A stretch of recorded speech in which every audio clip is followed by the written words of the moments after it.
पैदल चलते चलते किले के लगभग हम फ्रंट पर आ गए। ये रोड है, इधर देखो झूले हैं, और उस दौर में यहाँ पर पानी भरा रहता होगा नीचे की गहराई में। है बेटा? अच्छा, ये दिवाली का मेला लगा है। अभी तो झूले बंद है शायद।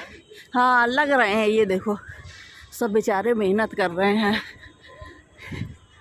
और ये देखिए जहाँ घास दिख रही है, ये पहले के दौर में यहाँ शायद पानी होता होगा, और सेफ्टी के लिए मगरमच्छ डाल देते होंगे।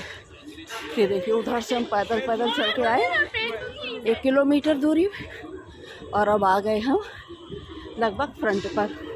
ये देखिए मेन है इधर का, और ये देखिए बहुत अच्छा लग रहा है।